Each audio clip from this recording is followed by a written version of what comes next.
Hello everyone, welcome back to your verb class.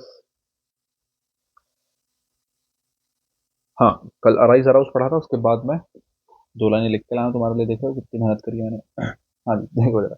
Fall और फैल मैंने दिखाया आप लोगों को। कंफ्यूजिंग वर्ब्स ही पढ़ रहे थे मुझे लगता है। अगर आप इंट्रोडक्शन चाह रहे हैं फिर से, तो स्टार्ट करने से पहले कंफ्यूजिंग वर्ब्स ही पढ़ रहे थे कि कई बार वर्ब कंफ्यूजिंग लगती है देखने में, तो उन्हीं को हम पढ़ रहे थे। उसमें से एक पेयर हमारे पास है फॉल और फैल। ये दोनों देखने में बहुत सी चीज़ें सिमिलर सिमिलर हैं इसमें। देखो, जैसे एफ ई डबल फैल है, ये वर्ब की फर्स्ट फॉर्म है, लेकिन एफ ई डबल फैल ये वर्ब की सेकंड फॉर्म है। ठीक है। काम मैं आपको फिर से वही देने वाला हूँ, ट्रांसिटिव इंट्रांसिटिव पहचानना, है ना। Fall, F E double fall, fall का मतलब गिरने से होता है। फॉल का मतलब किससे होता है? गिरने से। एफ ई डबल फैल का मतलब होता है गिराना। फैल का मतलब क्या होता है? गिराना। ठीक है। जैसे मैंने आपको एक सेंटेंस स्टार्टिंग में कराया था, याद करो, है ना। जब मैंने ये कराया था, डूइंग, हैपनिंग और बीइंग कराया था, तो वहां पे एक सेंटेंस लिखवाया था, याद करो। राम फेल डाउन, ये फेल वर्ब की सेकंड फॉर्म है ना। डाउन प्लेस है। डाउन किसको दिखा रहा है? प्लेस को दिखा रहा है। और फिलहाल प्लेस को दिखाने वाले शब्द जो होते हैं एडवर्ब ऑफ प्लेस होते हैं। क्या होता है? एडवर्ब ऑफ प्लेस होता है। नीचे गिर गया, कहाँ गिर गया? नीचे गिर गया। देखो, फेल में वेयर का रिप्लाई है। एडवर्ब ऑफ प्लेस का कैसे पता चलता है? अगर वो वेयर का रिप्लाई कर दे। राम फेल, राम गिर गया, मैंने पूछा कहाँ गिर गया, आपने कहा नीचे गिर गया यार। तो ये डाउन जो है, ये एडवर्ब ऑफ प्लेस है, वेयर का रिप्लाई है। बाकी फेल गिरना इंट्रांजिटिव होगा। ये चलो ट्रांजिटिव इंट्रांजिटिव तुम बताओ। कोई चीज गिर गई, गिरना खुद से गिरी है। खुद से गिरी है तो कैसी है? हैपनिंग है। हैपनिंग है तो क्या है? इंट्रांजिटिव वर्ब है। किसी चीज को गिराया गया है, तुमने गिराया है, और अगर तुमने गिराया है तो वो क्या है? तब वो ट्रांजिटिव वर्ब है, डूइंग है वो। ठीक है, तब वो क्या है? डूइंग है। वही मैं बताना चाह रहा हूँ। राम फेल डाउन, राम नीचे गिर गया, जबरदस्ती थोड़ी गिरा होगा, खुद थोड़ी गिरा होगा। मतलब ऐसा कि जानबूझ के थोड़ी गिरा होगा, खुद गिर गया होगा। और अगर खुद गिर गया तो फिर गिरना, गिरने की सेकंड फॉर्म क्या होती है? फेल होती है। इसलिए मैंने फेल लिख दिया। इसको ट्रांजिटिव इंट्रांजिटिव से बड़े इजीली क्लियर कर सकते हो कि भाई ऑब्जेक्ट तो है नहीं। अब तुम कहोगे सर डाउन ऑब्जेक्ट है। बच्चे, डाउन ऑब्जेक्ट नहीं है, डाउन प्लेस को दिखा रहा है। किसी भी प्लेस को जनरली प्लेस को दिखाने वाले शब्द, प्लेसेस को दिखाने वाले शब्द एडवर्ब ऑफ प्लेस होते हैं। और एडवर्ब ऑफ प्लेस को पता करने के लिए किसका जवाब मांगना होता है? वेयर का। आप वर्ब से वेयर पूछोगे और उसने बता दिया, तो समझ लो जो बताई हुई बात है वो एडवर्ब ऑफ क्या है? एडवर्ब ऑफ प्लेस है। जैसे मैंने कहा, I am going to market. मैंने कहा कहाँ जा रहा है भाई? I am going where? I am going where? I am going to market. जो टू मार्केट है ना बच्चे, टू मार्केट क्या है? एडवर्ब ऑफ प्लेस है। सेम वही चीज ऊपर है। राम फेल डाउन, राम कहाँ गिर गया? नीचे गिर गया। तो कहाँ का रिप्लाई? वेयर का रिप्लाई है, तो वो एडवर्ब है। तो डाउन का ऑब्जेक्ट मत समझ लेना, वेयर का रिप्लाई है ना। एक नई चीज ऐड कर लो अपने पर्सनल में। ठीक है। देखो, अब मैं सेंटेंस थोड़े दे देता हूँ आपको, ट्रांजिटिव इंट्रांजिटिव समझ में आएंगे। एक दो सेंटेंस देता हूँ, मजा आएंगे। क्या कहोगे? द मैन हैज,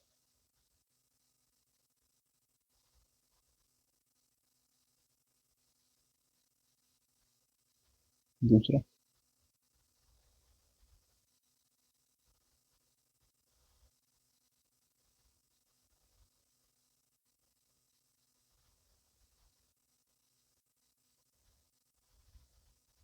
मैंने कहा भाई, दिस मैन, कोई मैन है या कोई जिसकी भी आप बात करो, बाकी करो, दिस करो, दिस चलेगा। This man has seven down, है ना। Seven trees down. इस आदमी ने कितने ट्रीज? Seven trees down. अब तुम देखो, सात पेड़, कोई आदमी है, और अगर सात पेड़ डाउन मतलब नीचे, सात पेड़ क्या कर दिए? सात पेड़ गिरे या गिराए? सात पेड़ गिराए। उसने काम करा है ना। तो वर्ब का डूअर मैन काम कर सकता है गिराने का यार, है ना। मैन गिराने का काम कर सकता है। तो गिराने के मीनिंग में किसका यूज करोगे? फेल की फैमिली का यूज करोगे। अब फेल की फैमिली में चाहिए कौन? थर्ड फॉर्म चाहिए यार। हैजैब के साथ कौन सी फॉर्म आती है? Third form. जैसे मॉडल्स है, मॉडल्स के साथ आपकी कौन सी फॉर्म आती है? First form. हमें पता ही है। तो आदमी ने सात पेड़ गिराए होंगे, गिराने के लिए थर्ड फॉर्म कौन होती है? फेल्ड होती है। गिराने की थर्ड फॉर्म कौन होती है? फेल्ड होती है। फिर मैंने कहा टेम्परेचर में, टेम्परेचर टेम्परेचर गिराया जा सकता है 4 डिग्री सेंटीग्रेड तक, या टेम्परेचर गिर सकता है 4 डिग्री सेंटीग्रेड तक। और गिर सकता है, तो गिर सकता है तो भाई गिरने के लिए क्या आता है? फॉल आता है। गिरने के लिए क्या आता है? फॉल आता है। तो ऐसे डबल फॉल का यूज करो। मॉडल है, मॉडल के साथ वर्ब की फर्स्ट फॉर्म आएगी। ये तो हिंदी से हो गया। अब तुम उससे देख लो, ट्रांसलेटिव में, ट्रांसलेटिव से वर्ब की थर्ड फॉर्म लिखी है। उसके बाद लिखा है सेवन ट्रीज। ट्रीज जो है ना, उन्हें सीधी सी बात है एस ई आई एस लगा। एस ई आई एस किस किस में लग सकता है? या तो वर्ब में, या फिर नाउन में, है ना। तो जो एस एस लगाओगे वो नाउन में लगाओगे, वर्ब में लगाओगे जनरली, प्रोनाउन भी ऐड कर सकते हो, हालांकि बहुत रेयर केसेस हैं। तो 7 ट्रीज जो है उसका प्लूरल बना है, मतलब ये नाउन ही है। नाउन है तो क्या है, ऑब्जेक्ट है। नाउन है तो क्या बोले, सर सब्जेक्ट नहीं, सब्जेक्ट तो रखा है, तो ये क्या है, ये ऑब्जेक्ट है। अब प्रोपोजिशन तो है नहीं, और प्रोपोजिशन नहीं है इसका मतलब ये किसका ऑब्जेक्ट है, वर्ब का। इसका मतलब यहाँ पर जो वर्ब रखी जाएगी वो ट्रांजिटिव होनी चाहिए, क्योंकि यहाँ पे ऑब्जेक्ट ऑलरेडी रखा हुआ है। और ट्रांजिटिव में थर्ड फॉर्म कौन होती है, देख लो। ट्रांजिटिव में थर्ड फॉर्म होती है फेल्ड। क्या फेल्ड ही भरा आपने? हाँ, फेल्ड ही भरा है। नेक्स्ट देख लो, यहाँ पे अप टू क्या है, अप टू क्या होती है, अप टू होती है प्रोपोजिशन। 4 डिग्री सेंटीग्रेड उसका क्या हो गया, ऑब्जेक्ट हो गया। ऑब्जेक्ट है तो, लेकिन किसका, प्रोपोजिशन का, मतलब जो वर्ब आ रही है वो ट्रांजिटिव नहीं होकर कैसी वर्ब है, इंट्रांजिटिव वर्ब है। ट्रांजिटिव ना होकर कैसी वर्ब है, इंट्रांजिटिव वर्ब है। और अगर इंट्रांजिटिव है और मॉडल के साथ फर्स्ट फॉर्म आती है, तो इंट्रांजिटिव की फर्स्ट फॉर्म कौन होती है, देखो इंट्रांजिटिव की फर्स्ट फॉर्म कौन होती है, F A double L fall. That's why मैंने क्या लिख दिया, मैंने फॉल लिख दिया। ठीक है, बात समझ में आई होगी आई थिंक तो। चलो बढ़िया, नेक्स्ट देखो भाई।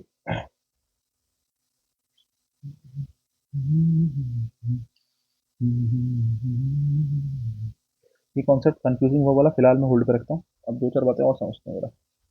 होल्ड पे क्या रखता हूँ, काफ़ी तो हो गई हैं अब वो। ये जो कंफ्यूजिंग पेयर्स होते हैं वो तो मैंने कराई भी हैं। इसके बाद मैं कुछ पेयर वो कराऊंगा जिसमें जिसमें वर्ब की दो थर्ड फॉर्म होती है। कई बार ऐसी सिचुएशन आती है कि वर्ब की दो थर्ड फॉर्म्स आपको देखने के लिए मिलेंगी। ठीक है, दोनों अलग अलग तरीके से यूज होंगी, वो मैं आपको कराऊंगा थोड़ा सा। ठीक है, चलो भैया आ गया। फिलहाल मैं एक रूल आपको कराने जा रहा हूँ, जिसमें जनरली बुक्स में क्या लिखा मिलता है। बुक्स में लिखा मिलता है इन वर्ब्स के साथ एज का यूज किया जाता है, इन वर्ब्स के साथ एज का यूज नहीं किया जाता है। कुछ ऐसी बातें किताब में लिखी हुई मिलती हैं। ठीक है, जैसे मैं लिखता हूँ आपके सामने, देखो जैसे लिखा होता है क्या कि name, think, call, consider, elect, appoint, choose, declare, make, dot dot dot, etc. तो भाई ये बहुत सारी वो हमने लिखी हैं। तो रूल पता क्या है, मैं तुम्हें रूल बताऊं, अभी मैं समझाऊंगा, वैसे रूल वूल कुछ नहीं है, समझे, ये तो किताबी बातें हैं, हम कहाँ रूल वाले। ये चीज़ें, ये लिखा होता है कि ये जो शब्द हैं इनके साथ जनरली एज का यूज नहीं किया जाता। इनके साथ एज का यूज क्या माना जाता है, गलत माना जाता है। इन शब्दों के साथ एज का यूज क्या माना जाता है, गलत माना जाता है। अब देखो, बहुत सी बहुत सी बुक्स ऐसी भी होंगी जिसमें तुम्हें ये लिखा मिलेगा, और मतलब इसके बाद भी एक लाइन होगी कि भी ये वाली वर्ब्स होती हैं जिनके साथ किसका यूज कर लेते हैं, एज का यूज कर लेते हैं। ठीक है, मैं सच बताऊं मुझे याद भी नहीं है किसके साथ कर रहे हो किसके साथ नहीं कर रहे हो। कुछ वर्ब्स और भी होंगी जिनके साथ किसका यूज कर लेते हैं, एज का यूज कर लेते हैं। देखो जनरली ये कोई बात है नहीं कि किसके साथ एज आता है किसके साथ एज नहीं आता, ये तो एक इन्होंने नियम बना दिया क्योंकि समझने वाले के लिए कि ईजी हो गया। बच्चे ने याद कर लिया इसके साथ एज आता है इसके साथ एज नहीं आता। अरे ऐसी कोई बात नहीं, मैं आपको बताता हूँ क्या है। देखो मैं दो चार सेंटेंस लिखता हूँ फिर तुम्हें समझ में आएगा। ठीक है, फिलहाल ये हम कॉन्सेप्ट किसका लेके चल रहे हैं कि एज का यूज कहाँ होगा, एज का यूज कहाँ नहीं होगा। इस पे बहुत एग्जाम्पल पूछे गए हैं, इसलिए मैं आपको आपके सामने डिस्कस कर रहा हूँ। ये यहाँ आया क्यों है, यहाँ क्यों डिस्कस कर रहा हूँ, अभी थोड़ी देर में पता चल जाएगा, ध्यान से सुनो। हर एक चीज़ बैलेंस्ड है, ऐसी दिक्कत नहीं है। कभी तुम सोच रहे हो जबरदस्ती यहाँ पे आ गया, बोले एज तो वर्ब का पार्ट ही नहीं है, या सब्जेक्ट वाला एग्रीमेंट का भी नहीं है जो आपने यहाँ डिस्कस कर लिया। नहीं भाई, रीज़न है, देखो बताता हूँ, ध्यान से सुनो। दो तीन सेंटेंस लिखता हूँ फिर करेंगे बात, है ना। जैसे मैं कहता हूँ they have named the project as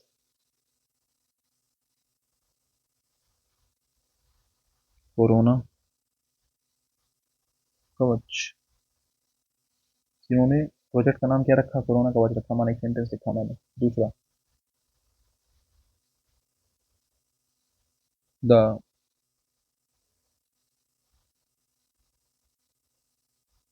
committee has appointed Jay Shah as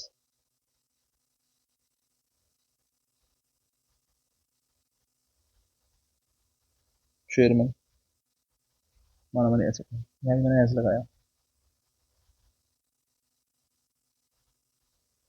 एक सेंटेंस बड़ा फेमस है, people called Gandhi ji as Bapu.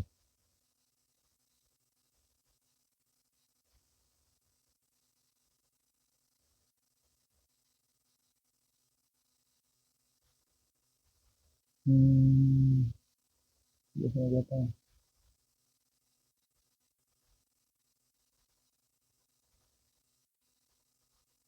He thinks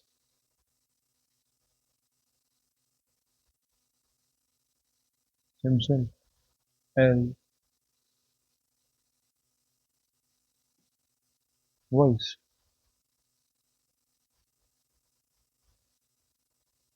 जैसे मैंने चार सेंटेंस लिखे, बहुत है चार सेंटेंस, कॉन्टेक्स्ट समझने के लिए चार बहुत है। ध्यान से सुनना। तुम ये कह रहे हो कि भाई इन शब्दों के साथ एज का यूज नहीं होता, इसका मतलब तुम अगर समझदार होंगे तो तुम चारों सेंटेंस में से एज हटा दोगे। पहले से भी एज काटोगे, दूसरा तीसरा चौथा सबसे एज हटा दोगे तुम। सही बात है। Name think call consider elect upon choose declare make के साथ एज का यूज नहीं किया जाता। किताब तो यही कहेगी। लेकिन मैं बताऊं, कौन याद कर पाएगा यार ये वर्ब ऐसे कि तुम उंगलियों पे वर्ब याद कर लो और कहो कि इसके साथ एज नहीं आएगा? ये तो पॉसिबल है नहीं, बड़ा टेढ़ा काम है। तो मैं एक सिंपल सी बात लेके चल सकता हूँ, पूछो क्या। अगर अगर क्या अगर व्हाट का रिप्लाई मांगा, किसका रिप्लाई मांगा? व्हाट का रिप्लाई मांगा और मिल गया, तो एज की कोई ज़रूरत नहीं है। व्हाट का रिप्लाई मांगा, अब ये सही गलत के निशान को मांगा ना मांगा समझ लेना। व्हाट का रिप्लाई मांगा और नहीं मिला, तो एज का यूज़ करना पड़ेगा। तो एज का यूज़ करना पड़ेगा ही पड़ेगा। अब ज़रा ध्यान से देख लो। अब ज़रा ध्यान से देख लो।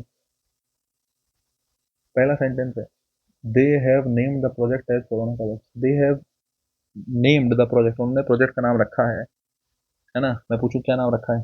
अब तो हैव हटा ही दो, बहुत पुरानी बात हो गई। They name the project as corona Kavach. उन्होंने प्रोजेक्ट का नाम क्या रखा था? कोरोना कवच रखा था। तो मैं पूछूं क्या नाम रखा था? प्रोजेक्ट का नाम जो रखा था क्या रखा था? दे नेम द प्रोजेक्ट व्हाट, उन्होंने क्या नाम रखा? आपका जवाब आएगा सर कोरोना कवच नाम रखा था। क्या नाम रखा था? कोरोना कवच नाम रखा था। और व्हाट का रिप्लाई मिल रहा है। और अगर व्हाट का रिप्लाई मिल रहा है तो एज की कोई ज़रूरत नहीं है। क्यों मिल रहा है व्हाट का रिप्लाई? व्हाट का रिप्लाई मिलने का मतलब समझ रहे हो? ये अपने पास कॉम्प्लीमेंट है। ये प्रोजेक्ट की इन्फॉर्मेशन देने के लिए आया है। हमारे पास प्रोजेक्ट है, प्रोजेक्ट के बारे में स्पेसिफिक इन्फॉर्मेशन है हमारे पास प्रोजेक्ट के बारे में एक स्पेसिफिक इन्फॉर्मेशन है कि भाई प्रोजेक्ट का नाम क्या था? कोरोना कवच था। तो ये जो कोरोना कवच है वर्ड का रिप्लाई कर रहा है, और अगर ये वर्ड का रिप्लाई कर रहा है तो फिलहाल ये कॉम्प्लीमेंट है। क्या है ये? कॉम्प्लीमेंट है। कॉम्प्लीमेंट कैसे है? किसका कॉम्प्लीमेंट है? प्रोजेक्ट का। सोचो, अगर मैं प्रोजेक्ट कह दूं या कोरोना कवच कह दूं, बात तो एक ही है। प्रोजेक्ट कह लो या कोरोना कवच कह लो, तो ये जो प्रोजेक्ट है इसके लिए हमारे पास एक कॉम्प्लीमेंट है, एक एक्स्ट्रा इन्फॉर्मेशन है कि प्रोजेक्ट को ही क्या कहा गया था? कोरोना कवच कहा गया था। और अगर व्हाट का रिप्लाई मिल रहा है तो एज की कोई ज़रूरत नहीं है। कितना ही जोर लगा लो, एज की कोई ज़रूरत है ही नहीं है।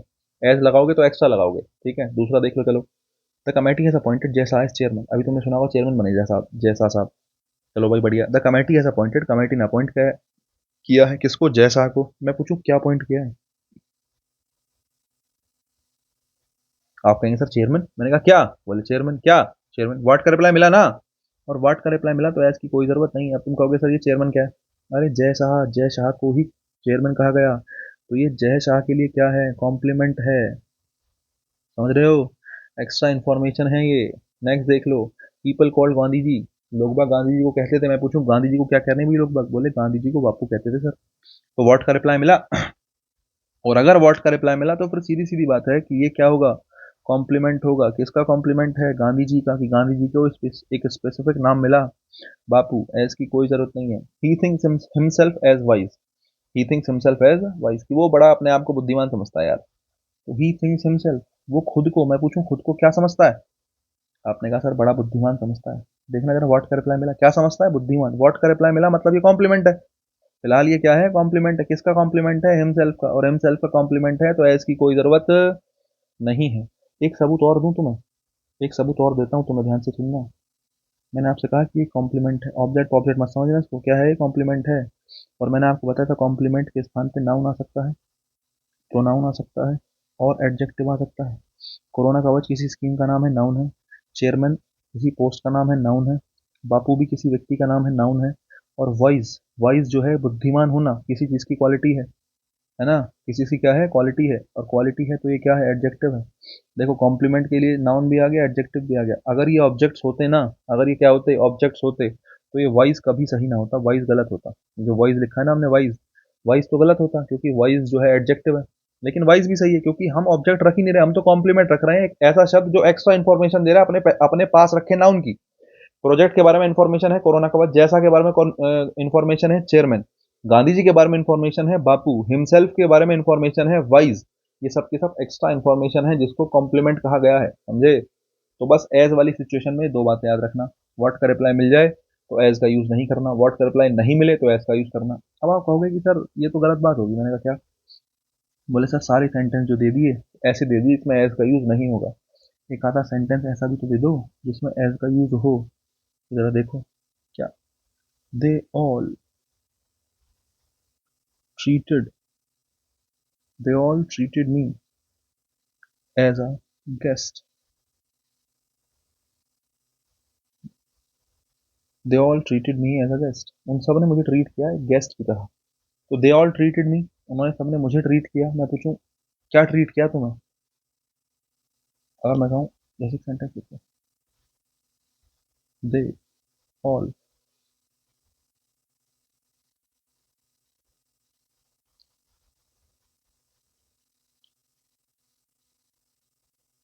treated me,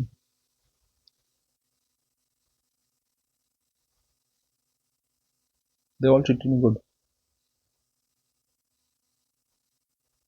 उन्होंने मुझे अच्छा ट्रीट किया। तो गुड आया है ना। एज की कोई ज़रूरत है नहीं, हालांकि मुझे लगता है स्ट्रक्चर थोड़ी गड़बड़ है सेंटेंस की, लेकिन मैं तुम्हें समझाने के लिए कह रहा हूँ। दे ऑल ट्रीटेड मी व्हाट, उन्होंने मेरे साथ कैसा, दे ऑल ट्रीटेड मी गुड। अच्छा उन्होंने मेरे साथ सबने क्या, कैसा कैसा, मतलब एक तरीके से समझ चलो कि बिहेव उन्होंने रखा। हालांकि वो भी कैसे में ही आ जाएगा, चलो फिर इसको रहने दो।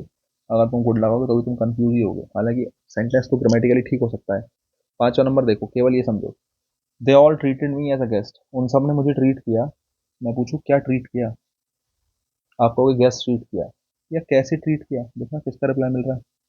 उन सब ने, दे मतलब बहुत सारे लोग थे, दे ऑल ट्रीटेड मी, उन सब ने मुझे ट्रीट किया, कैसे ट्रीट किया, गेस्ट की तरह। देखना जरा हाउ का रिप्लाई मिल रहा है। दे ऑल ट्रीटेड मी हाउ, कैसे ट्रीट करा, बोले सर गेस्ट की तरह। हाउ का रिप्लाई मिल रहा है, और व्हाट का रिप्लाई नहीं मिल रहा है। जब जब व्हाट का रिप्लाई नहीं मिलता, एज को क्या माना जाता है, सही माना जाता है। इसलिए यहाँ पर एज को चाहकर भी आप नहीं काट सकते, एज बिल्कुल क्या है, सही है, एक बात।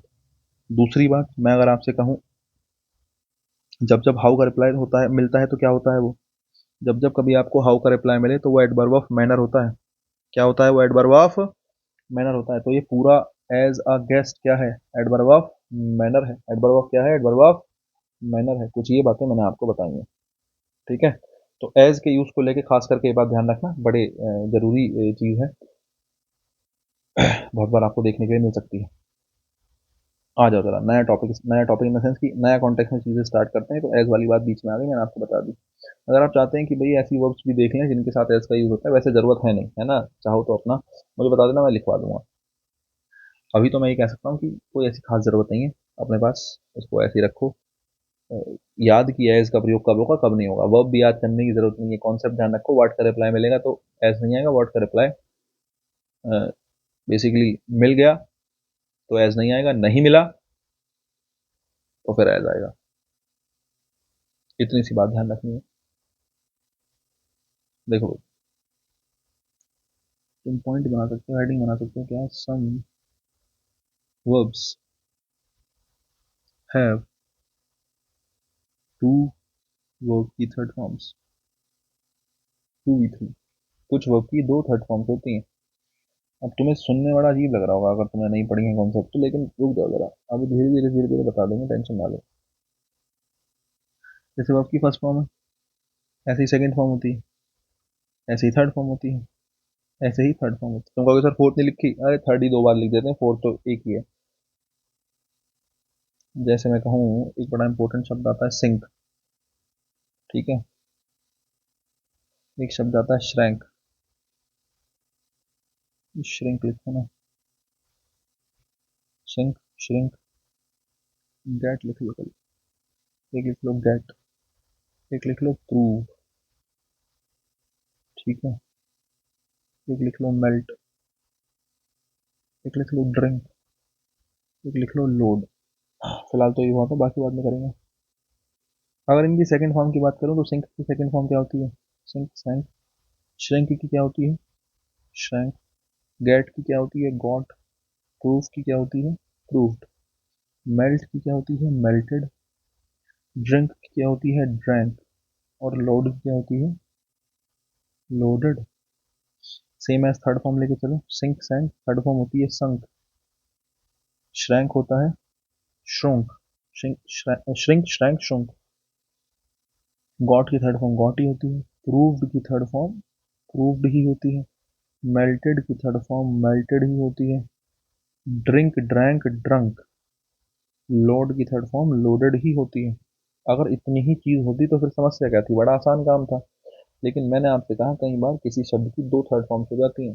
अब तुम कहोगे सर दो थर्ड फॉर्म कैसे? पहले जान लो क्या क्या हो सकती है, फिर मैं बताऊंगा क्यों है। ठीक है। सिंक सैंक संक, लेकिन आपने एक शब्द और सुना होगा क्या? संकेन। क्या सुना होगा? सिंक सैंक संक संकेन।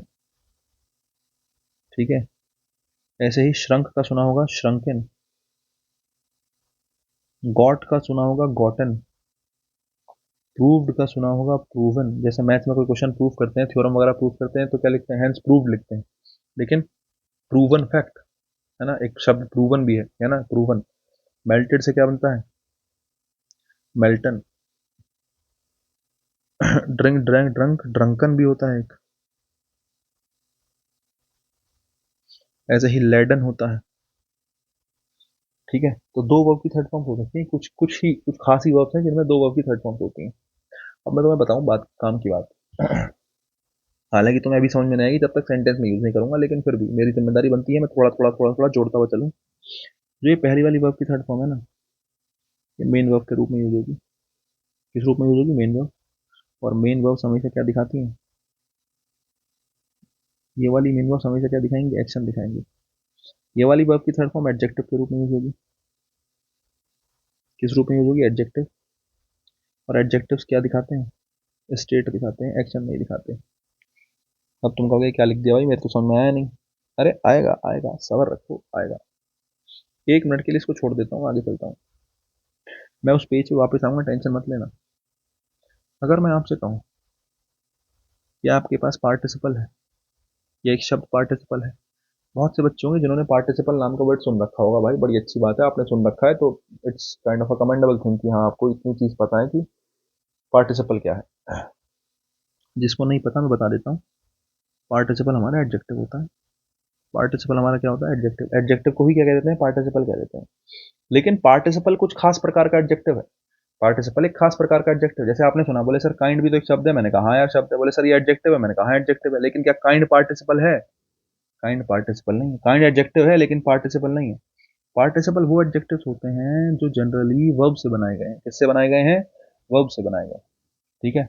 वैसे तो तीन टाइप भी दे रखे होते हैं बहुत सी बुक्स में, बहुत सी बुक्स में दो टाइप दे रखे होते हैं। लेकिन जनरल बात करें तो टाइप दो ही है ना। एक होता है प्रेजेंट पार्टिसिपल, और एक होता है पास्ट पार्टिसिपल। एक परफेक्ट पार्टिसिपल नाम की चीज भी एग्जिस्ट करती है दुनिया में, लेकिन होते दो ही हैं। वो परफेक्ट पार्टिसिपल तो हमने बना लिया, ठीक है नहीं, पैसे वगैरह में वैसे यूज करने के लिए बहुत सी जगह। लेकिन पार्टिसिपल दो ही हैं, ठीक है, अपनी सहूलियत की। पार्टिसिपल के दो ही टाइप है, प्रेजेंट पार्टिसिपल और पास्ट पार्टिसिपल। प्रेजेंट पार्टिसिपल मतलब वर्ब की कौन सी form? ING form. Past participle मतलब वर्ब की कौन सी form? Third form. Present participle ING form, past participle verb की थर्ड फॉर्म। ठीक है। Present participle ING form, past participle verb की थर्ड फॉर्म। अब यहाँ से एक बात और कुछ सीखने के लिए मिली कि वर्ब की आईएनजी फॉर्म जो है वो प्रेजेंट पार्टिसिपल के रूप में क्या भी बन सकती है? एडजेक्टिव भी बन सकती है। एक बात यहाँ से सीखने के लिए मिली कि वर्ब की थर्ड फॉर्म जो है वो पास्ट पार्टिसिपल के रूप में क्या बन सकती है? एडजेक्टिव भी बन सकती है। कहने का मतलब आईएनजी फॉर्म हो थर्ड फॉर्म हो, वो दोनों के दोनों एडजेक्टिव बन सकते हैं। जब जब वर्ब की आईएनजी फॉर्म एडजेक्टिव बनी हो तो प्रेजेंट पार्टिसिपल कहलाएगी। जब वर्ब की थर्ड फॉर्म एडजेक्टिव बनी हो तो पास्ट पार्टिसिपल कहलाएगी। पार्टिसिपल दो टाइप के होते हैं, प्रेजेंट और पास्ट में बता चुका हूँ। अगर तुम्हें इतनी बात समझ में आई हो तो मैंने यहाँ पे यही बात लिखी है कि वर्ब की थर्ड फॉर्म कई बार किस रूप में भी काम कर लेती है? एडजेक्टिव के रूप में भी काम कर लेती है। बहुत सी जगह ऐसा होता है कि वर्ब की थर्ड फॉर्म एडजेक्टिव के रूप में ही काम करती है। ठीक है। देखो, ऐसी वर्ब्स जिनकी एक ही थर्ड फॉर्म है, ऐसी वर्ब्स जिनकी केवल एक थर्ड फॉर्म है, अकेली थर्ड फॉर्म है, एक जिनकी, जैसे अब यहाँ तो हम ये केस पढ़ रहे हैं कि यहाँ पे दो थर्ड फॉर्म्स है कि भाई एक हमने संक पढ़ दिया, एक संकन पढ़ लिया, shrunk shrunken, got gotten, prove proven, melted molten, drunk drunken, loaded laden. ठीक है, लेकिन मैं कह रहा हूँ कुछ वर्ब्स ऐसी होती हैं जिनकी एक ही थर्ड फॉर्म है, जैसे वर्क वर्कड वर्कड। तो अगर एक ही थर्ड फॉर्म होगी तो वही मेन वर्ब का काम कर सकती है, वही एडजेक्टिव का काम कर सकती है, डिपेंड करेगा सिचुएशन पे कि सेंटेंस में कैसे यूज हुआ है। तो अगर एक ही वर्ब है, एक ही थर्ड फॉर्म है, एक ही थर्ड फॉर्म है, तो कोई समस्या की बात नहीं, कोई प्रॉब्लम की बात नहीं, वो बिल्कुल ठीक है। उसी को तुम मेन वर्ब मान सकते हो, उसी को तुम एडजेक्टिव मान सकते हो, डिपेंड करेगा वो सेंटेंस में किस रूप में यूज हुई है ना। लेकिन कंफ्यूजन वहां बनता है जब मेन वर्ब अलग हो और एडजेक्टिव अलग हो, जो मैंने एग्जांपल्स आपको ये वाले दिए हैं। ठीक है, इन एग्जांपल्स में वर्ब की थर्ड फॉर्म जो मेन वर्ब के रूप में यूज होनी है वो अलग है, जो एडजेक्टिव के रूप में अलग होनी है वो अलग है। तो अगर तुम ये बात समझ गए तो तुम्हें एक बात ये भी समझ में आ रही होगी कि अब आगे से कहीं भी अगर वर्ब की थर्ड फॉर्म रखी है तो वो मेन वर्ब भी हो सकती है और वो एडजेक्टिव भी हो सकता है, और आपको पहचानना भी पड़ेगा, और आपको पहचानना भी पड़ेगा कि वो जो शब्द लिखा है वहां पे वो मेन वर्ब है या एडजेक्टिव है, एक्शन है या स्टेट है। तो यहां से आज से एक जिम्मेदारी, अब से एक जिम्मेदारी और बढ़ गई कि कहीं वर्ब की थर्ड फॉर्म लिखी है, is am are was verb के साथ थर्ड फॉर्म लिखी है, हैज हैव हैड के साथ थर्ड फॉर्म लिखी है, या क्या सिचुएशन है। हर जगह तुम्हें थर्ड फॉर्म को देख के एक बात नहीं दो बात दिमाग में आनी चाहिए, या तो थर्ड फॉर्म दे रखी है या तो वो मेन वर्ब होगी, और थर्ड फॉर्म या फिर क्या होगा, थर्ड फॉर्म एडजेक्टिव होगी। एडजेक्टिव किस रूप में होगी, थर्ड फॉर्म पास्ट पार्टिसिपल के रूप में, किस रूप में, पास्ट पार्टिसिपल के रूप में। अब बात कर लेते हैं आईएनजी की। देखो अगर तुम समझदार हो तो वर्ब की आईएनजी फॉर्म मेन वर्ब बन सकती है, वर्ब की आईएनजी फॉर्म जीरंड बन सकती है, जीरंड मतलब नाउन बन सकती है। ठीक है, और मैंने आज तीसरी चीज और जोड़ दी है तुम्हारे लिए, क्या जोड़ दिया है, तीसरी चीज और जोड़ दी है कि वर्ब की आईएनजी फॉर्म प्रेजेंट पार्टिसिपल भी बन सकती है, और वो प्रेजेंट पार्टिसिपल जो है ग्रामेटिकली क्या होता है, एडजेक्टिव होता है। ठीक है साहब, तो वर्ब की आईएनजी फॉर्म तीन काम कर सकती है। ऐसे ही वर्ब की थर्ड फॉर्म के लिए मैं तुमसे कहूँ क्या कर सकता है, एक तो वर्ब की थर्ड फॉर्म मेन वर्ब बन सकता है, एक वर्ब की थर्ड फॉर्म एडजेक्टिव बन सकता है, और एडजेक्टिव के रूप में जब वो बनेगा तो क्या कहलाएगा, पास्ट पार्टिसिपल। अब तुम कहोगे सर अब तुमने तो बड़ा ये तो बड़ा रायता सा फैल गया। अरे कोई भी भारी काम नहीं है भाई, देख के पता चल जाता है कि वो वर्ब है, जीरंड है, एडजेक्टिव है ना, क्या है वो। तुम सेंटेंस दो चार सॉल्व करोगे तुम्हें पता चल जाएगा, कोई भारी काम नहीं है तो बहुत ईजी चीज़ है। समझे। अगर तुम्हें घबराहट हो रही है रुक जाओ, तुम्हारी घबराहट का समाधान मेरे पास है, कोई समस्या की बात नहीं, थोड़ा सा वेट करो बस। ठीक है, जब मैं दो चार सेंटेंस दूंगा तुम्हें सब क्लियर हो जाएगा, परेशान ना हो। तो ये मैंने दो तीन बातें आपको बताई। ठीक है, अच्छा सा नहीं लग रहा, कुछ बना देते हैं। ठीक है भाई, तो कुल मिला के मैं ये कहना चाह रहा हूँ कि एडजेक्टिव हमारे पास है पार्टिसिपल के रूप में, प्रेजेंट पार्टिसिपल, पास्ट पार्टिसिपल, दो एडजेक्टिव होते हैं, एनजी फॉर्म, थर्ड फॉर्म। हमने यहाँ से ये सीख लिया कि थर्ड फॉर्म मेन वर्ब के रूप में भी होती है, थर्ड फॉर्म एडजेक्टिव के रूप में भी होती है, उनकी फॉर्म्स हमने देख ली। अब मैं जरा थोड़ा सा आगे चलता हूँ, दो चार सेंटेंस दूंगा तभी तुम्हें समझ में आएगा, क्या दूंगा, दो चार सेंटेंस दूंगा तभी तुम्हें समझ में आएगा। या सेंटेंस से पहले कुछ फ्रेजेस दे देता हूँ, चलो सेंटेंस से पहले क्या देता हूँ, कुछ फ्रेजेस दे देता हूँ।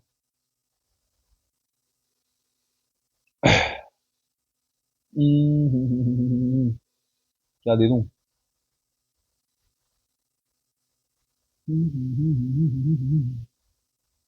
देखो सेंटेंस देता हूँ पहले। जैसे मैं आपसे कहता हूँ, Ram has some broken chairs, यहाँ पे ब्रोकन लिखा है।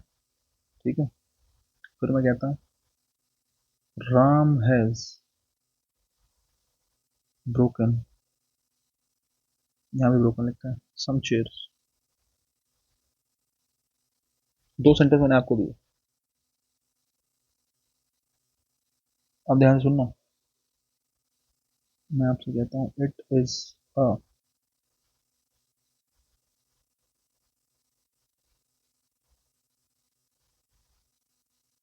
Fact and it was by Newton. Option हैं आपके, प्रूव्ड, एंड प्रूवन।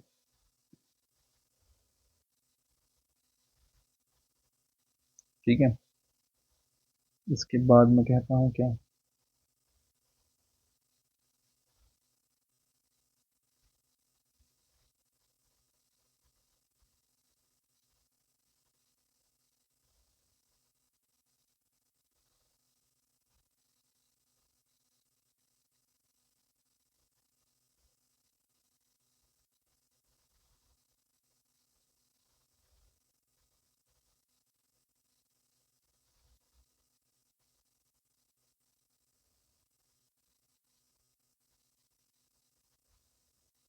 इन दोनों के ऑप्शंस हैं संक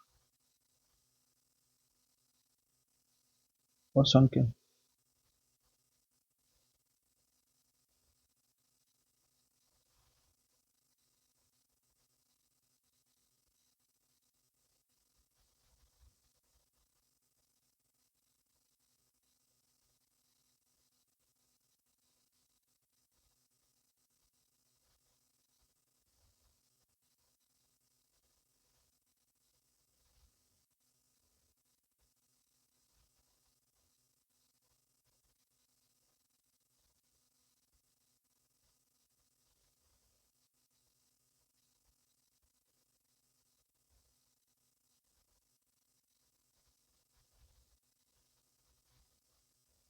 इन दोनों के ऑप्शंस हैं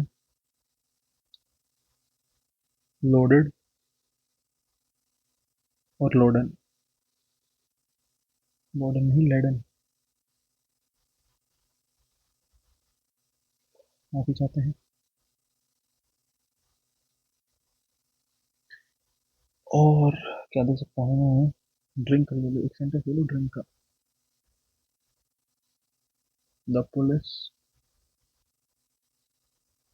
फायर्ड द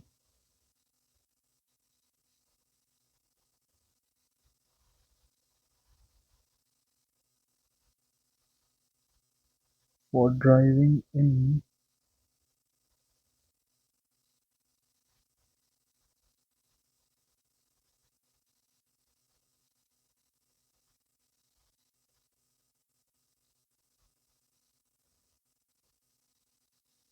इसके ऑप्शंस हैं ड्रंक और ड्रंकन। ठीक है, देखो ये सेंटेंस एसएससी सीएचएस में पूछा गया जो मैं लिख रहा हूँ, है ना, एग्जाम से ही उठाया हुआ सेंटेंस है, एग्जैक्ट ऐसा कैसे ही। और सीएचएसएल क्लर्क की है, कोई बहुत बड़ी तो है नहीं, बस ship with all it's passengers.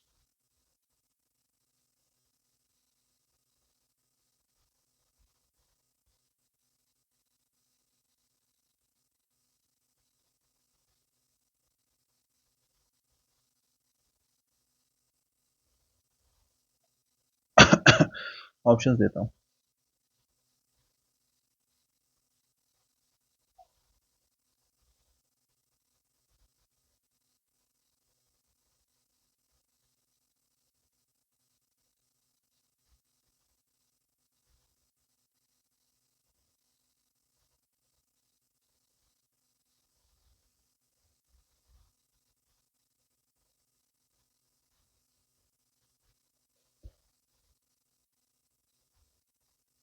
देखो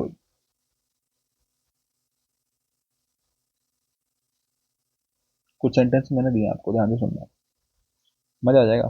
शुरू से करते हैं, ध्यान से सुनो। जैसे मैंने दो सेंटेंस लिखे हैं, खास करके ये वाले, इनमें मैंने भर के दिया है ना, क्योंकि हम पहले इनको डिस्कस करेंगे फिर आगे वाले सेंटेंस सॉल्व करेंगे। अब ध्यान से देखो, राम है, Ram has some broken chairs और Ram has broken some chairs, दोनों में ब्रोकन लिखा है। समझ रहे हो, दोनों में क्या लिखा है, ब्रोकन लिखा है। आप जैसे ब्रेक है, ब्रेक की थर्ड फॉर्म दोनों, मतलब ब्रेक जो है उसकी थर्ड फॉर्म ब्रोकन ही होती है।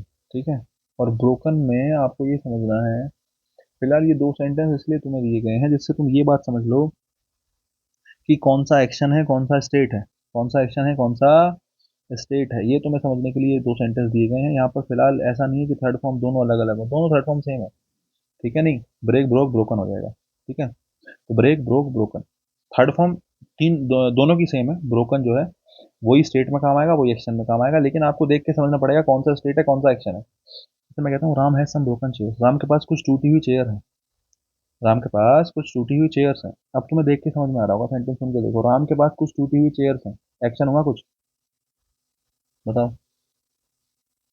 राम के पास कुछ टूटी हुई चेयर्स हैं, कुछ एक्शन हुआ? कोई एक्शन नहीं हुआ सेंटेंस में। या राम ने कुछ काम करा हो किसी और ने, राम के पास कुछ टूटी हुई चेयर्स हैं, कुछ चेयर हैं राम के पास टूटी हुई, मुझे पता ही नहीं कि मैंने कोई एक्शन कर दिया, तुम्हें पता हो तो बताओ। कोई एक्शन नहीं हुआ भाई, कोई एक्शन हुआ ही नहीं। इसका मतलब पूरा का पूरा सेंटेंस क्या है, स्टेट को दिखा रहा है। और ब्रोकन भी किसको दिखाएगा, ब्रोकन दिखाएगा स्टेट को। अगर ब्रोकन स्टेट को दिखा रहा है तो ये वर्ब की थर्ड फॉर्म है, और स्टेट को दिखा रहा है तो ये क्या है, एडजेक्टिव है। स्टेट को दिखा रहा है तो क्या है, एडजेक्टिव। और तुम कहोगे सर मैं तो नहीं मानता। एक तो मैंने सेंटेंस के कॉन्टेक्स्ट से बता दिया, फिर मैं दोबारा बता देता हूँ, ध्यान से सुनो। चेयर्स नाउन है और सम एडजेक्टिव है, समझ रहे हो। एडजेक्टिव ना कहो, डिटर्मिनर कह लो, एडजेक्टिव कह लो, डिटर्मिनर कह लो, ठीक है। तो ये हमारा एडजेक्टिव या डिटर्मिनर है, ठीक है। अब मैंने आपसे कहा कि एडजेक्टिव, जहां से एडजेक्टिव शुरू हो गया, आर्टिकल शुरू हो गया, समझ लो वो सारा का सारा एरिया नाउन का है। समझ लो वो सारा एरिया किसका है, नाउन का है। तो ये नाउन है, नाउन से पहले एडजेक्टिव आया सम, और नाउन से पहले ही एडजेक्टिव आया ब्रोकन। तो एक बात तो तुम ऐसे समझ में आ रही हो कि नाउन से पहले कुछ रखा है तो वो क्या होगा, तुम्हें समझ में आ रहा है। नाउन से पहले जब जैसे सम आ गया, सम से शुरू हुआ, जिसमें कहता हूँ सम हैप्पी मोमेंट्स, मैंने एक चीज कही, तो सम डिटर्मिनर है, मोमेंट्स नाउन है। तो नाउन से पहले क्या रखा होगा यार, नाउन से पहले एडजेक्टिव ही रखा होगा। तुम कहोगे वर्ब आ जाएगी, वर्ब तो यहाँ आएगी कहीं। ये जो नाउन है, नाउन से पहले क्या होगा, नाउन से पहले एडजेक्टिव होगा। वही चीज मैं कह रहा हूँ, चेयर्स अगर है तो सम से नाउन का एरिया शुरू हो गया। अब सम एडजेक्टिव है, डिटर्मिनर है, वहां से शुरू हुआ, उसके बाद ब्रोकन भी क्या ही होगा, एडजेक्टिव होगा, क्योंकि नाउन से जस्ट कहाँ रखा है, नाउन से जस्ट पहले रखा है। ये मैं आपको कहना चाह रहा हूँ, इसलिए मैंने कहा ब्रोकन जो है वो स्टेट को दिखा रहा है। तो अगर तुम्हें समझ में आ गया ब्रोकन स्टेट को दिखा रहा है, तो ब्रोकन थर्ड फॉर्म तो है, लेकिन वो मेन वर्ब नहीं है। क्या है वो, थर्ड फॉर्म के रूप में एडजेक्टिव है। सेम देखो, Ram has broken some chairs. अब देखो सम चेयर्स, सम से शुरू हुआ, सम डिटर्मिनर एडजेक्टिव हुआ, ठीक है। ऊपर एडजेक्टिव लिखता हूँ, आगे लिख देता हूँ, कभी तुम कहो दोनों अलग अलग है। ये एडजेक्टिव, चेयर्स नाउन। नाउन की क्वालिटी बताई किसने, एडजेक्टिव ने।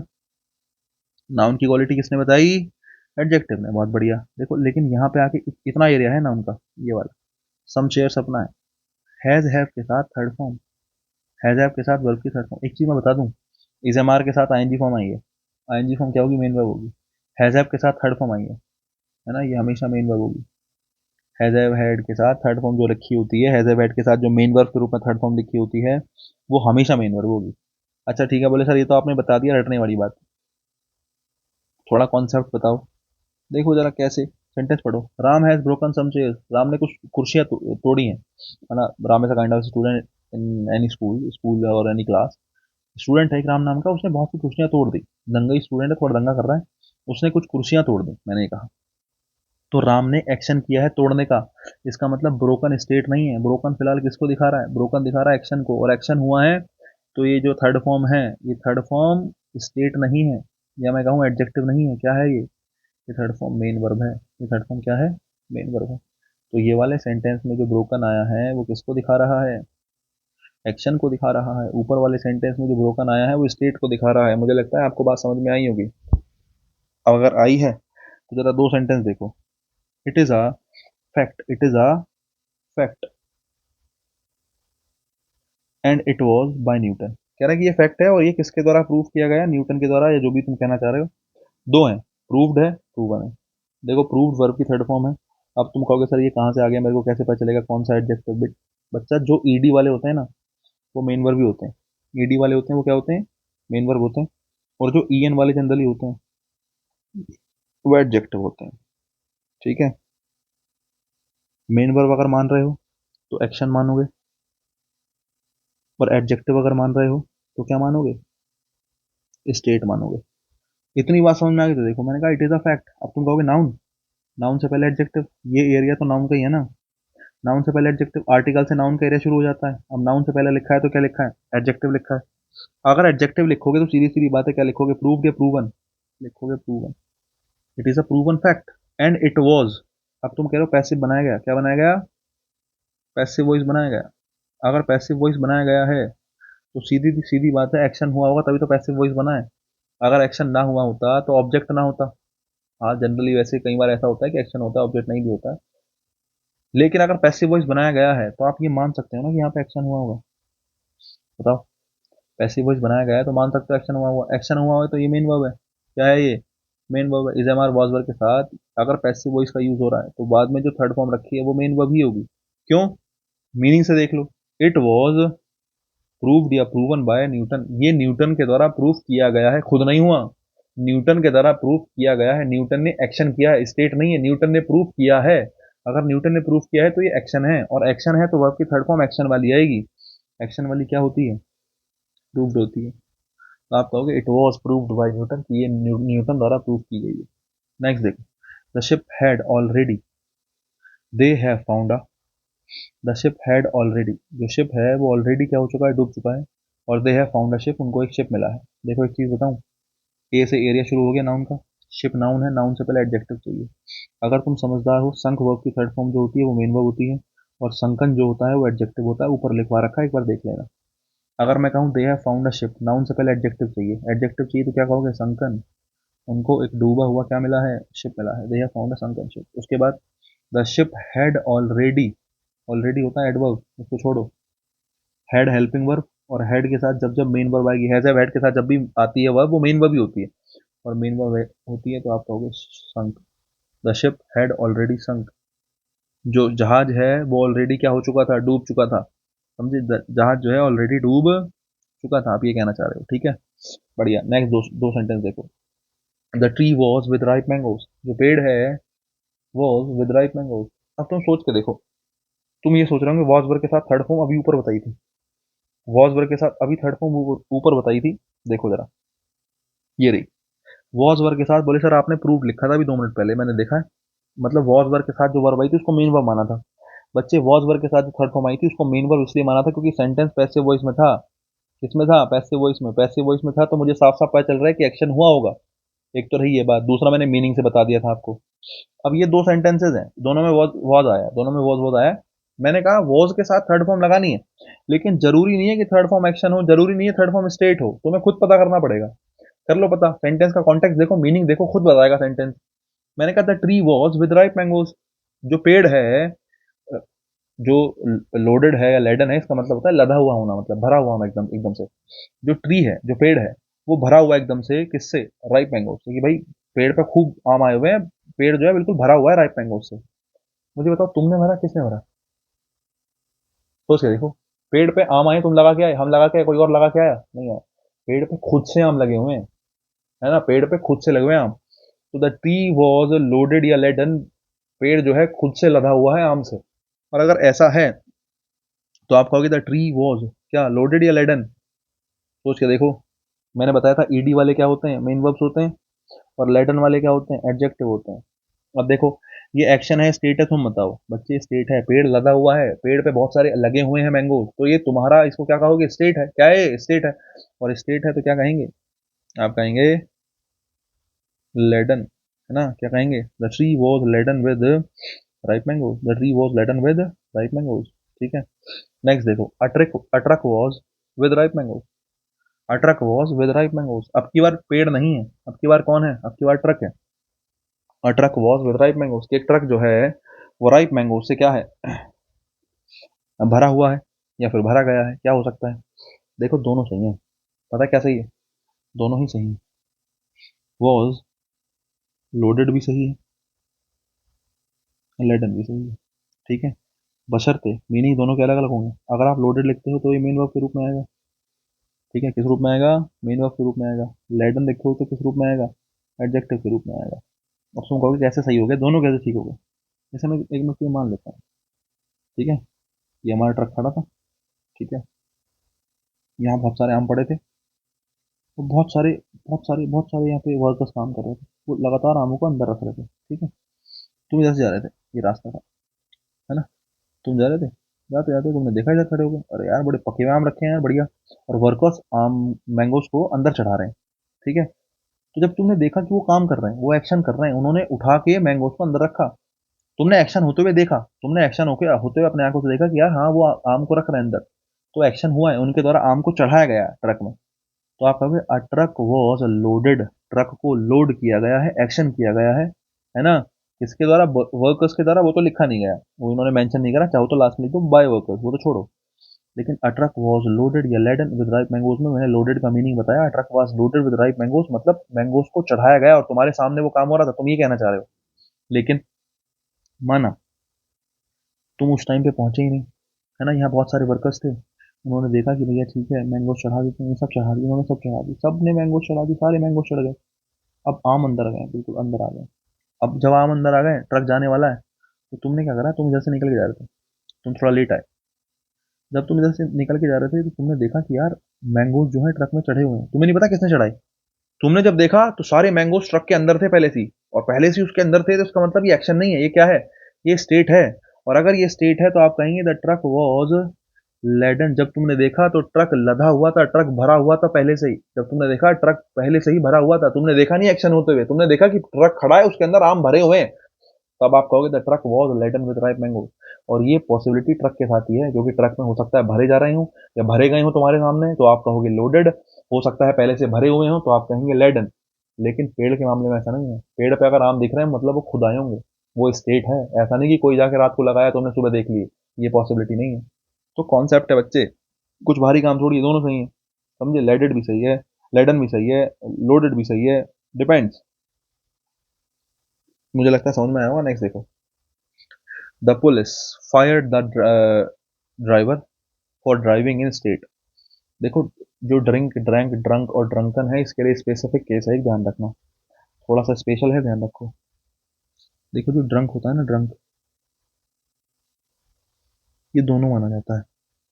ड्रंक एडजेक्टिव भी माना जाता है और ड्रंक मेन वर्ब भी माना जाता है, ध्यान रखना। ड्रंक दोनों के लिए आ जाएगा, एडजेक्टिव के रूप में भी आ जाता है, मेन वर्ब के रूप में भी आता है। लेकिन जो ड्रंकन शब्द है ना, जो ड्रंकन शब्द है, ये केवल एडजेक्टिव के रूप में ही आएगा। केवल किस रूप में आएगा? एडजेक्टिव के रूप में ही आएगा। देखो, कहने का मतलब, अगर तुम्हें एडजेक्टिव चाहिए तो दोनों में से कोई सा भी लगा दो, ड्रंक लगा दो चाहे ड्रंकन लगा दो। अगर तुम्हें मेन वर्ब चाहिए, अगर तुम्हें क्या चाहिए? मेन वर्ब चाहिए, तब तुम्हें केवल किसका यूज करना पड़ेगा? तब तुम्हें केवल ड्रंक का यूज करना पड़ेगा, ध्यान रखना। जैसे सेंटेंस देखो, the police fired the driver. अब देखो, दा से एरिया स्टार्ट हो गया, किसका? ड्राइवर का, नाउन का। और नाउन से पहले रख रहे हो तो किसको रखोगे? एडजेक्टिव को। और एडजेक्टिव के रूप में कौन कौन आ सकता है? ड्रंक भी आ सकता है, ड्रंकन भी आ सकता है, स्पेसिफिक केस है, ध्यान रखना। ठीक है, ड्रंक भी ठीक है, ड्रंकन भी ठीक है, दोनों ही सही है। ठीक है, फिर देखो, for driving in state, for driving in state. अब देखो, इन प्रपोजिशन, स्टेट नाउन, नाउन से पहले क्या रखोगे? एडजेक्टिव रखोगे। अगर एडजेक्टिव रखोगे तो बताओ क्या लगाना चाहिए? अगर एडजेक्टिव रखोगे तो क्या लगाना चाहिए? अरे दोनों ही आ जाएंगे, ड्रंक भी आ जाएगा, ड्रंकन भी आ जाएगा। ठीक है, एडजेक्टिव के लिए दोनों आ जाएंगे, ड्रंक भी आ जाएगा, ड्रंकन भी आ जाएगा। समझ रहे हो? कोई भारी काम नहीं है यार। नाउन से पहले क्या लगाना था? एडजेक्टिव लगाना था, बस इतना ही काम था। नाउन से पहले एडजेक्टिव, एडजेक्टिव के रूप में दोनों ठीक होते हैं। अगर मेन वर्ब चाहिए होती तो केवल ड्रंक आता है, इतना ध्यान रखना। ठीक है, ये जो सेंटेंस मैंने लिखा था भाई, ये CHSL का पूछा हुआ सेंटेंस है, बढ़िया सेंटेंस है, देखो ध्यान से देखो। The ship with all it's passengers into the ocean. जो शिप है अपने ऑल पैसेंजर्स के साथ खो गया, कहाँ खो गया? ओशियन में खो गया। ये ऊपर वाली बात जितनी मैंने बताई थी, मैंने सारी क्लियर कर दी है उसका। ठीक है, इसमें मैंने बता ही दिया थर्ड फॉर्म कौन सी वाली किस रूप से काम आएगी, एडजेक्टिव क्या होता है, मेन वर्ब क्या होती है, दोनों में क्या फर्क है, मैंने बता दिया। थर्ड फॉर्म दोनों बन जाते हैं, इसके एग्जाम्पल्स वगैरह भी मैंने दे दिए। ठीक है, अब मैं जरा एक सेंटेंस पे आया हूँ, इसको देखो, the ship with all it's passengers into the ocean.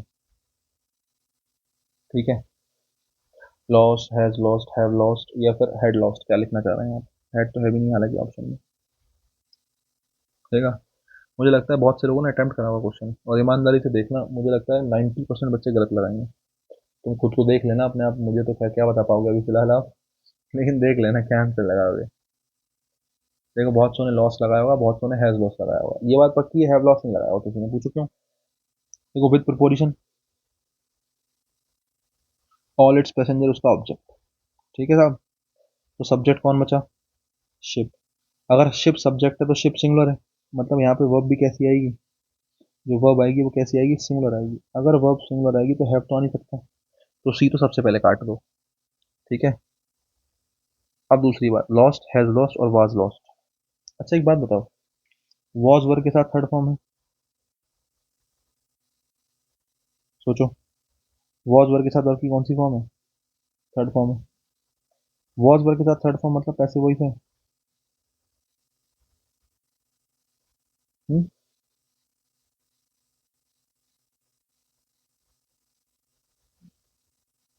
अरे बताओ। ये चलो पैसिव छोड़ो, वॉज वर्ग लिखा है, उसके साथ थर्ड फॉर्म लिखी है, वॉज वर्ग के साथ थर्ड फॉर्म लिखी है। अब ये थर्ड फॉर्म या तो एडजेक्टिव हो सकता है या फिर मेन वर्ब हो सकता है, या तो एडजेक्टिव हो सकता है या मेन वर्ब हो सकता है। ठीक है, अगर ये मेन वर्ब हुआ तो पैसिव वॉइस है, और वैसे ही एडजेक्टिव हुआ तो ये स्टेट है। ठीक है, एक सिचुएशन ही हो गई। मुझे लगता है अब तक डी ऑप्शन बहुत से बच्चों ने काट ही दिया होगा, अब तक मुझे लगता नहीं कि डी ऑप्शन किसी ने छोड़ा होगा। आपने या तो लॉस लगाया होगा या फिर हैज लॉस लगाया होगा।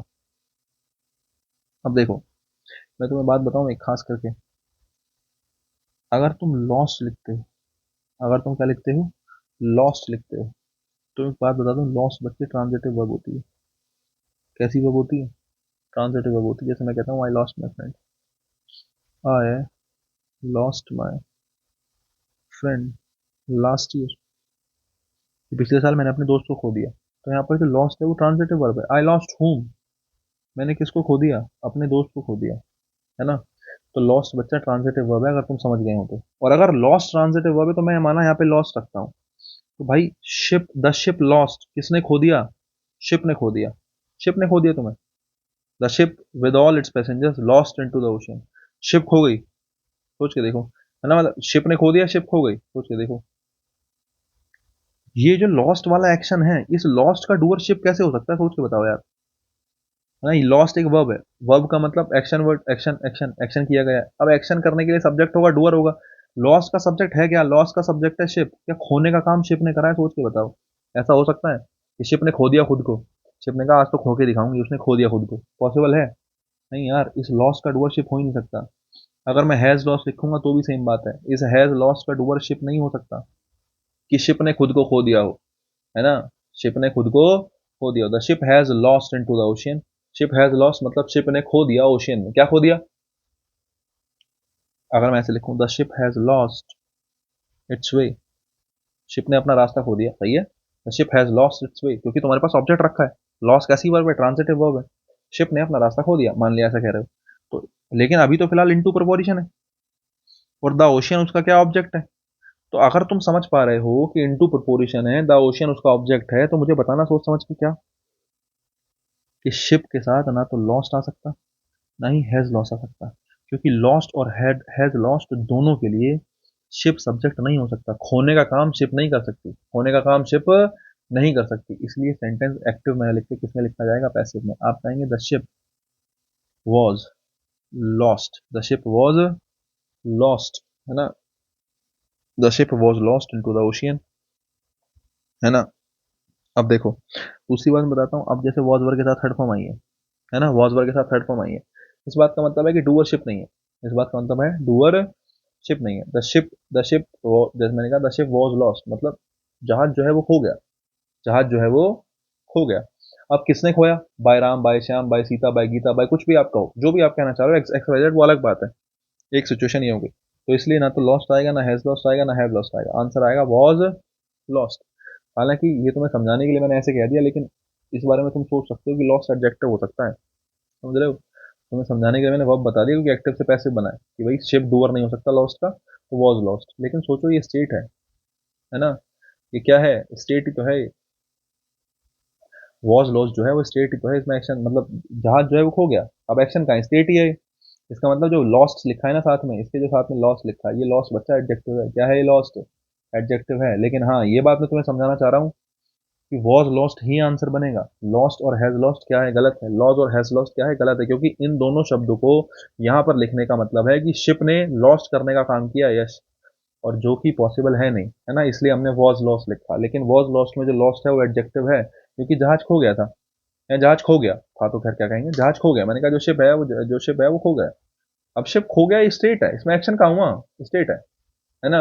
लेकिन वहीं मैं अगर लिख दूं by A B C D कुछ भी, तो तुम उसको एक बार को एक्शन भी मान सकते हो। लेकिन अभी की सिचुएशन के हिसाब से देखें तो ये स्टेट है, ये स्टेट है, तो जो ये जो लॉस्ट लिखा है ना, ये थर्ड फॉर्म एडजेक्टिव के रूप में आई है, ना कि मेन वर्ब के रूप में। खैर ज़्यादा कंफ्यूजन हो गया हो तो ये ध्यान रखना, ये तीनों गलत हो गए, क्यों, इसी वजह से मैंने चौथा ठीक कर दिया, क्यों। ठीक है, ये बात तुम्हें समझ में आ जानी चाहिए। इसके बाद शिप हैज लॉस्ट हमने बहुत देख लिया है। देखो वही सेम चीज़ मैं तुम्हें समझाता हूँ एक एग्जाम्पल के माध्यम से और, है ना। ध्यान से सुनना, ध्यान से सुनना, ध्यान से सुनना। मैं अगर आपसे कहूँ the room with colourful ribbons has decorated, is decorated, और मैं आपसे कहूँ will decorated,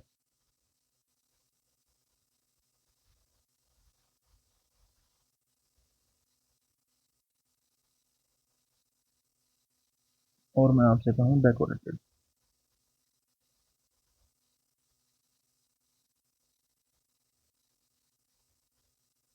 तो चारों में से क्या आंसर आपके हिसाब से रहेगा, सोच के बताओ। सेम सेंटेंस है जो ऊपर वाला है, मगर थोड़ा आसान है, तो तुम्हें दिक्कत नहीं होगी समझने में। अब तुम खुद देखो, सब्जेक्ट कौन है, सब्जेक्ट कौन है, रूम है। अगर मैं इसके साथ लिखता हूँ रूम हैज डेकोरेटेड, मतलब रूम ने डेकोरेट करा है, रूम हैज डेकोरेटेड मतलब रूम ने डेकोरेट करा है, लेकिन क्या रूम डेकोरेट कर सकता है। रूम ने कहा आज खुद को डेकोरेट कर लेता हूँ, मालिक आएंगे तो अच्छा लगेगा। सोच के बताओ, रूम खुद को डेकोरेट कैसे कर सकता है, हैज डेकोरेट गलत है। रूम, अच्छा देखो, विल के साथ डेकोरेटेड तो आ नहीं सकता, मॉडल्स के साथ हमेशा वर्क की फर्स्ट फॉर्म आती है, तो ये तो गलत हो गया। फिर वही room decorated with colourful ribbons, room decorated, room ने डेकोरेट किया था, या रूम डेकोरेट था विद कलरफुल रिबन्स आप कहना चाह रहे हो, तो ये डेकोरेटेड सेकंड फॉर्म है। अब सेकंड वर्ब की सेकंड फॉर्म अपने सब्जेक्ट की तरफ देखेगी, सब्जेक्ट कौन है, द रूम है। क्या रूम डेकोरेट करने का काम कर सकता है, क्या रूम कभी भी डूअर हो सकता है डेकोरेट करने का, नहीं हो सकता। इसी वजह से ये तीसरा वाला पॉइंट भी गलत है। केवल और केवल यहाँ पर क्या लिख सकते हो, पैसिव फॉर्म लिख सकते हो। अब तुम इसको पैसिव समझो तो भी देखो, the room is decorated with colourful ribbons. अब देखो यहाँ पर अभी इतनी सिचुएशन में देखो ना, तो डेकोरेटेड कुछ भी हो सकता है, डेकोरेटेड मेन वर्ब भी हो सकता है, डेकोरेटेड एडजेक्टिव भी हो सकता है, दोनों बातें ठीक है। पूछो कैसे, मैंने कहा the room is decorated with colourful ribbons, है ना, बाय अरुण, कि अरुण के द्वारा रूम को डेकोरेट किया गया। अब जैसे तुमने बाय अरुण लिखा, मतलब ये पैसिव वॉइस है, और अगर ये पैसिव वॉइस है तो यहाँ पे डेकोरेटेड किसका काम करेगा, भाई मेन वर्ब का काम करेगा, सीधी सी बात है, पैसिव वॉइस का एक्शन हुआ है मेन वर्ब। लेकिन तुम्हें नहीं पता अरुण पर उनने किसने कराया, तुम कमरे में घुसे, तुमने कमरे में घुसते देखा कि कमरा जो है डेकोरेट है, कमरा क्या है, डेकोरेट है बढ़िया से, किससे, कलरफुल रिबन से। जब तुम गए, जब तुम पहुंचे, तो तुमने केवल एक चीज देखी अपने सामने कि मेरे सामने कमरे में कुछ डेकोरेटेड है, कमरा डेकोरेटेड है, तुम्हें नहीं पता एक्शन किसने करा है। तो उस सिचुएशन में वो जो उस सिचुएशन में आप कहोगे द रूम इज डेकोरेटेड, यहाँ पर डेकोरेटेड तब क्या होगा, तब डेकोरेटेड एडजेक्टिव होगा। Room is decorated, room decorated है किससे, कलरफुल रिबन से। किसने करा है मेरे को नहीं पता, लेकिन मैंने कहा रूम डेकोरेटेड है। जब तुमने देखा तो वो स्टेट थी, जब तुमने देखा कि कमरा है डेकोरेटेड, तो वो क्या है, वो स्टेट है। किसने करा किसने नहीं करा मेरे को फिलहाल नहीं पता भाई, किसने करा किसने नहीं करा। लेकिन अगर सेंटेंस में मेंशन कर दे बाय राम श्याम की सीता गीता कुछ भी आप, तो उस सिचुएशन में तुम्हें मानना पड़ेगा कि भाई किसी ने डेकोरेट करा है, तुमने दिखा रखा है कि राम ने डेकोरेट करा है, साफ साफ बताया कि सीता ने डेकोरेट करा है, या फिर अरुण ने डेकोरेट करा है, किसी ने भी डेकोरेट अगर करा है, दिख रखा है, मेंशन कर रखा है, इसका मतलब तब वो स्टेट नहीं हो सकता, तब वो एडजेक्टिव नहीं हो सकता। उस सिचुएशन में वो क्या ही होगा, उस सिचुएशन में वो मेन वर्ब ही होगा। तो फिलहाल लेकिन लिखा यही जाएगा इज डेकोरेटेड, समझना तुम्हें पड़ेगा कि वो मेन वर्ब है या वो क्या है, एडजेक्टिव। अब आप कहोगे सर इस बात से क्या ही फर्क पड़ता है, बेटा फर्क तो नहीं पड़ेगा, लेकिन बहुत सी जगहों पर इस चीज की जरूरत पड़ जाती है। यहाँ नहीं तो आगे किसी ना किसी सेंटेंस में जरूरत पड़ेगी, तब तुम्हें लगेगा कि हाँ यार वहां सीख लेते तो अच्छा रहता। तो कोशिश करो, जो मैंने बताया है कि हाँ ठीक है ये वाला कॉन्सेप्ट है, इसको एक बार अच्छे से मगअप कर लो, ठीक है। बाकी इससे आगे मैं अगली क्लास में स्टार्ट करूंगा, जो नेक्स्ट टॉपिक है हमारा, मतलब नेक्स्ट चीज है हमारी, कि कहाँ पे हम वर्ब का यूज करेंगे। कई बार एक सेंटेंस में कहीं पर पोजिशन आ भी जाती है, नहीं भी आ जाती है, ठीक है। उसके अलावा कई जगह थर्ड फॉर्म जो है, जैसे हमने एडजेक्टिव वाली बात करी, उसके कुछ एग्जांपल्स मेरे पास और हैं जिसके बारे में मैं बात करूंगा, ठीक है। फिर कुछ वर्ब ऐसी हम देखेंगे जिसके अलग अलग मीनिंग हो सकते हैं, है ना। उसके बाद कुछ वर्ब ऑफ परसेप्शन देखेंगे, कुछ कॉमन एग्जाम्पल जो मैंने पहली बार कराए थे वो देखेंगे। सर आपका चैप्टर लगभग कंप्लीट हो जाएगा, ज़्यादा कुछ नहीं है, मुश्किल से 2 क्लास बच रही होंगी मुझे लगता है, वो 2 ही क्लासें मैं करा के आपका चैप्टर खत्म कर दूंगा। आज के लिए इतना रखते हैं, बाकी काम कल करेंगे। फिलहाल के लिए सभी को टाटा बाय बाय।